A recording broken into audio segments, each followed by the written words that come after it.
Kneel Before Blog presents Kneel Before Pod. Hello, and welcome to the Kneel Before Pod interview segment. I'm your host Craig, and I had the absolute pleasure of speaking to actors Sylvester McCoy, Robert Picardo and John Bett, who are impressing audiences with their hilarious stage show, A Joke, currently playing at the Edinburgh Fringe. The show is about three men who think they are the components of a joke, and the play deconstructs what it takes to be funny by exploring the possibilities. It's a laugh riot, and if you're in Edinburgh, then do get yourselves along to see it. The link to where to buy tickets is in the show notes, so just click on that and get yourselves along for a hilarious early evening of entertainment. So I talked to the actors about the show and some other things too, so I hope you enjoy. I'm here with Sylvester McCoy, Robert Picardo and John Bett, the stars of the stage show A Joke. Hi, welcome on. Thank you. Well, thank you. So, back in Edinburgh, second year with this show, first year for yourself, John. Yes, indeed. I'm the newbie. So how has it been back, and how's the Fringe for you this year? Well, I just had a haircut, so my fringe is gone. But being back is great, you know, and Bob, he can't grow a fringe, but you've got your fringe. Yeah, I've got quite a lot of fringe. So we know about haircuts, that's good. Yes. And how about the Fringe Festival? How's that going this year? Great. I think, yeah, it's great. I mean, it's really great. I've been coming since the 1970s, and they still let me in. And it's just got bigger, like Dropsy, it has grown. It has indeed. So have you guys seen anything that you'd recommend to listeners? Ken. It's a piece about Ken Campbell. All right. And it's quite gloriously funny. Yeah, it's great. I would recommend that. And speaking as someone who really only has heard of Ken Campbell through Sylvester stories, because he was such a major force in Sylvester's career, so I've heard a little about him, but it's completely entertaining, whether you know the play just leads you from the beginning, so you don't have to know anything in advance about him. The two performers are extraordinary in it, and it's a really delightful and moving evening. And proselytising has worked very well, because I'm going to go and see it. Really? Yeah, we get a kickback on every ticket. Word of mouth, commission, it's all good. What about yourself, John? What have you seen that you'd recommend? Well, I haven't seen all that much, and it's too late to go and see the Barbara Seville, which I thoroughly enjoyed. I thought it was great. Because I went to the Barber and you went to Seville. I went to Seville. And I went to Glasgow to see Van Morrison, which is always a treat. Yeah. But I know that's not part of the Fringe Festival. But they don't talk about Glasgow here. Sorry, they don't like talk about. You can cut that part out. I'm not originally from Edinburgh, so I'm equal opportunities. Glasgow, Edinburgh, fine by me.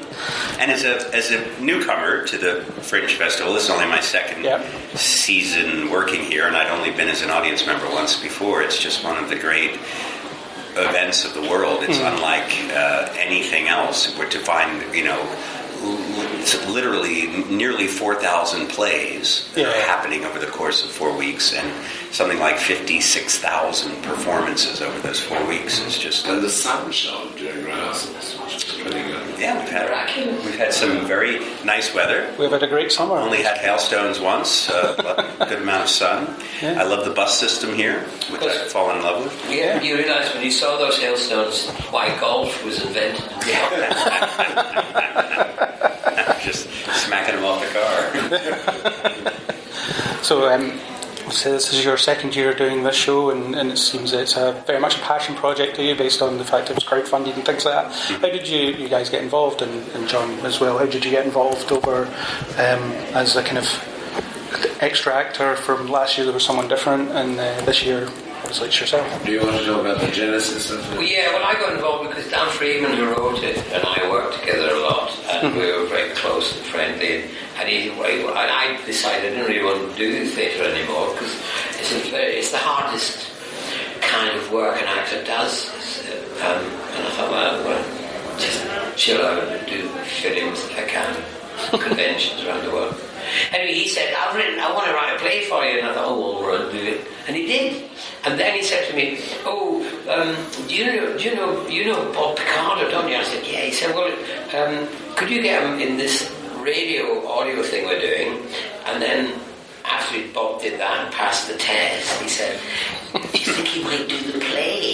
then so Dan wrote it with Bob and myself in mind, and another actor who was an English actor who sadly couldn't do it this year. I mean, not sadly. That's a terrible thing to say. Well, that's It was delightful, by the way. Yes. Dissing me. You don't mind, you're used to being dissed. Yes, I have. Spent my life there. Anyway, that's kind of vaguely. I'm involved, and then Richard couldn't do it this year, and so we thought, oh God, who could we find? And our director found. There's a new director this year, Tony County, who I worked with quite a few times as an actor and as a director. So he gave me a call, and I took the call. I accepted the call, and here I was. Do you regret? Yeah. And I don't regret a moment. I'm grateful. The fact of the matter is he did regret it to about the first 2/3 of rehearsal. But he's since changed his mind. And of course I worked with Johnny before. 100 years ago we did a thing called Satire of the Lord of State. John McGrath, the great and glorious Part of the official festival. Yeah. Tried to ignore us. Yes, we did. We were being posh then, weren't we? What a class that was. I played a character called Lord Murd. Yes. It was Rupert Murdoch in disguise. Yes. And you played... I played Scotland. Wow. All of Scotland. All of Scotland. I was the whole of Scotland. I've got a sausage. A quilt. A bonny human sausage. It's my song. And Bob, was one of your requirements that you got to sing in the play? It seems you like to sing in all your projects. It's not a requirement. It is a requirement for Sylvester to play spoons. But it's in my contract. In your contract, yes. That clause has to be honoured. He asked if I were. He knew that I sang on Star Trek, so he knew that I. And then he asked if I was willing to sing, and I suppose I didn't say no. So then but it's it's actually very charming. It's a sweet little song, and you need we've learned from Shakespeare that if you don't know how to end your comedy, everybody either gets married at the end, everybody dances, or everybody sings. Well, we forgot to get married. What? We forgot to get married. Yeah. Next year, script revision next year. Really, he's already asked, and I'm just thinking about it. So we're married to the script. Yes. Oh, are we? I think we should have divorced for mine all the time. Well, the script has changed a little bit since last year, and the presentation as well. When I saw it last year, it was more in the round, whereas this year it's straight on. So, well, we thought we knew it was in the round, but there was another one of the actors on the stage. I was surprised to in the round. My recollection was it was in the 3/4, which means there's a whole side of the audience I can play with. I have no recollection. They were fans. But I showed them my best feature. Yes, you did. So was that a change dictated by the kind of location, or is it just the kind of... Yeah. We have this much more assisted on chandeliers. Yeah. We have chandeliers everywhere. Each one of those chandeliers is worth £1 million. Did you hear that, folks? Wow. So if you come see the play and just look at the chandeliers, if you don't like you got it. your money's worth already. Because I've heard that with plays, so you have to be adaptable with the location that you're in. Sometimes you might get to expand, sometimes you might not. It is a very comfortable space. We all like it to play in. Yeah. And the sound, I think, works quite well. Yeah. People have told us anyway. When you do the round, comedy can be interesting, a bit difficult, especially visual comedy, because if someone's behind you and you're going, they don't see the face that you make. You know? So you have to, but whereas for the pros arts, you just look out, bang. So it makes that kind of comedy crisper. Mm-hmm. But then in the round is much more intimate, which is, the positive side of that. Which makes it that enjoyable. Yeah. It's harder to spit on the audience this year. They're a bit further away. Yeah. I mean, unintentionally spit. I would never intentionally spit. It's just when I get excited. Yeah. Front 3 rows will get wet. You've all done film, TV, and theatre, so do you have a preference? You mentioned that is the hardest. Radio. You don't have to learn the lines. You don't have to and the set doesn't wobble, and you're 6 feet tall. It's great. And different tapes. Nobody laughs at radio, unless the producer. Yeah. It's terrible. I think that, for me anyway, the quality of a live performance And it varies every day. People don't realise it. Yeah. How much an audience can affect a piece. Every day they dictate. They do. What happens quite a lot. Keep you awake. Keep you bored. Don't laugh when you think they're going to laugh. Laugh when they haven't laughed before. All that kind of stuff. Interesting. Now, I suppose theatre is the best, but as I said earlier, so you know, bailing out because it is quite exhausting. I can imagine, especially with how many shows you've got on as well. Yeah. There's so many of them. I know. Doing it for an hour each day and things like that. So yeah, Some plays are 2 hours, some plays are 4 hours, some plays are, Ken Campbell's was 21 hours, 2 hours. We have a civilised time at 4:25. Yes, that means we get to the bar by 5:30, which is great. I mean, if you don't want to be in an 11 a.m. show and be gone to the bar at noon, or maybe you do, but not. I think it's just in Scotland it's okay. It's okay. Yeah. It's not as expected. Well, after lunchtime, you're okay. I was hoping to make it till 6 o'clock, frankly, but 5:30 is okay. Or during the Fringe, there is no. No, there's no. Well, I noticed there's actually the only thing that there's more of than theater is drinking here. So if you're thinking, just in case that you're not interested in theater, you should still come to the Fringe anyway. Yeah. Because you'll have a great time ignoring the theater and just drinking outside the theater venues. But we hope that the one play that you'll see when you come is a joke. Yeah. And we should talk about the joke, really. Yes. We forgot to talk about the play. Yeah, we That's what I'm talked about getting- Ken, which is great. There was other things, but the joke. Yeah. So basically it's deconstructing the concept of a joke. It's how it is. Yeah, I wondered. That's I know. Here's me telling you what your job is, but. No, I need to know. So so you deconstruct it because it's one of those long-running questions, isn't it?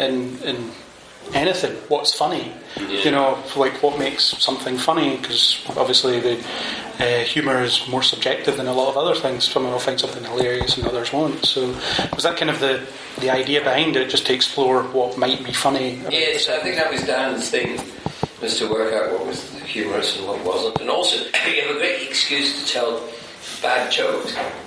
And then you deconstruct it. I mean, I love the idea of doing a racist joke and then the audience laugh and then you deconstruct it and then they look embarrassed. I think that's really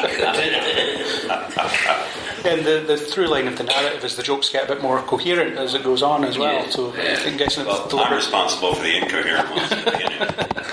The man without a Dan claims he wrote the character for me, and then I read the play, and I'm playing the stupidest character I've ever played before. And I'm thinking, what exactly does he think of me? Well, no, now you know what he thinks. It's clear. Normally, I said to Dan back then, I said it to John when he joined our cast, normally the kind of roles I play, not leave out the accent, but the attitude of the British character is what I would normally, I usually play the sarcastic and the one with the disdainer. Oh, wow. So no acting required? So to play the kind of like enthusiastic numbnuts. Yeah. Is numbnuts a British word? Because we use that at home. Yeah, We know there we go. that. Yeah. And you do it so well. I think it's a new It's a new route, exactly. a new route. And you're sort of the hopeful optimist as well. So Yes. is that the kind of characters you like to play? Or hopeful, optimistic type characters? That was my whole life, really. Yeah. Hopeful optimist, and I was wrong. Well, it's hard to be optimistic back home in the States at the moment. It's actually hard to be but I'm very optimistic. optimistic. Or possibly over here. No, it's not possibly. It's not.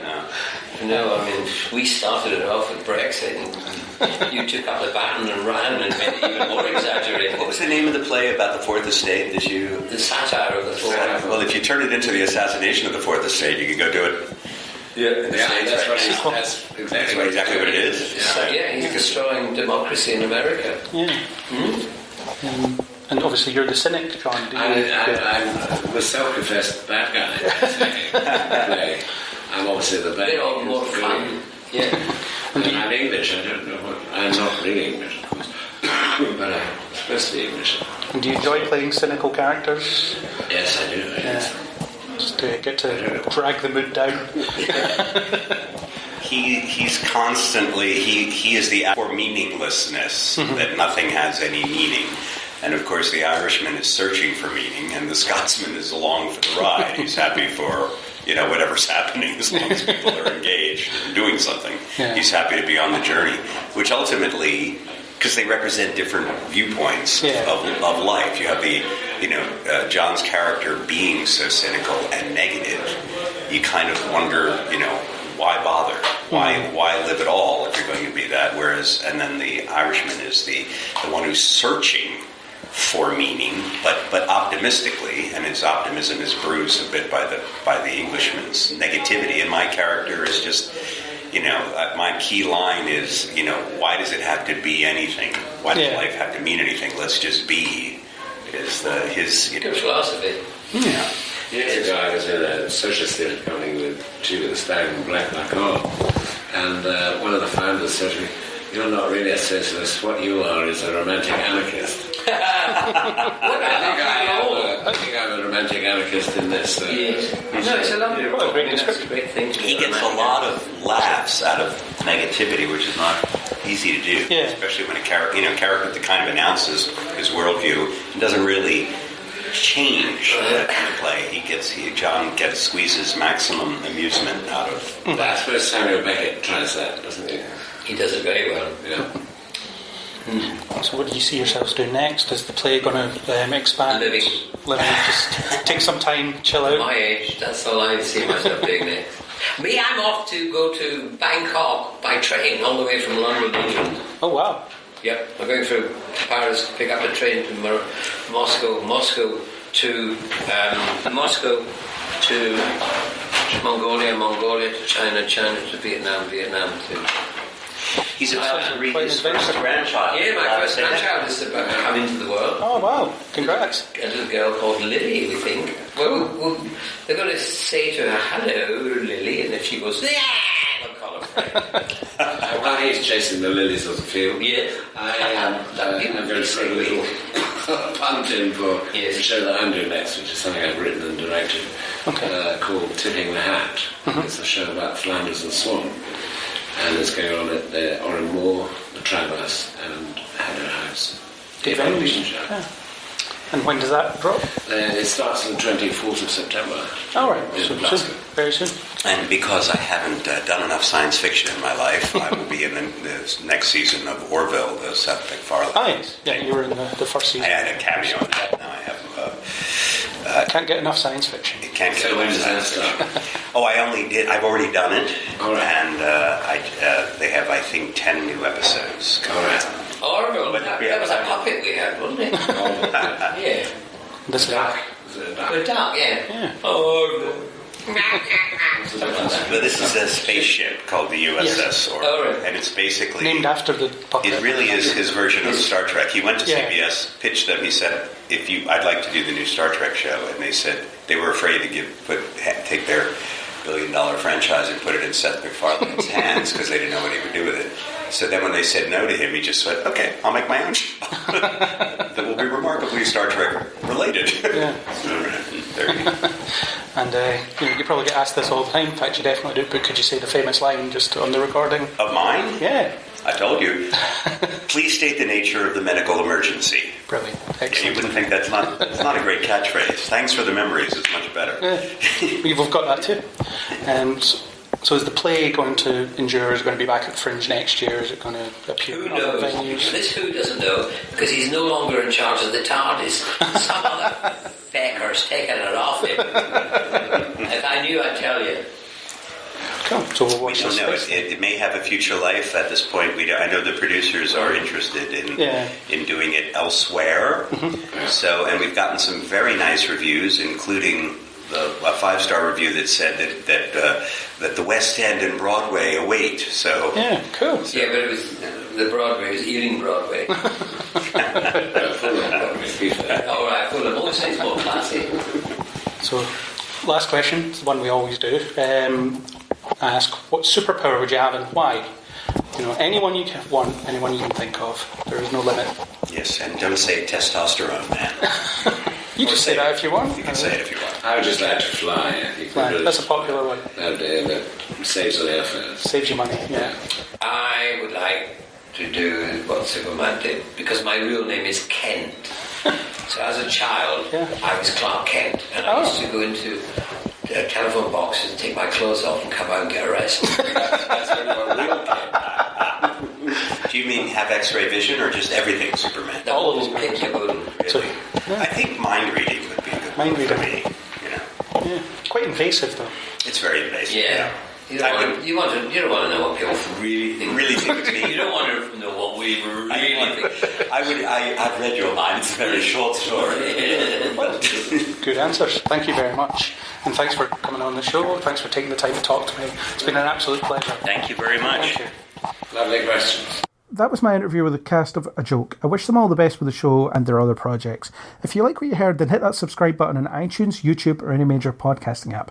iTunes users, leave us a review and a star rating. And I hope you'll join us on the next Kneel Before Pod.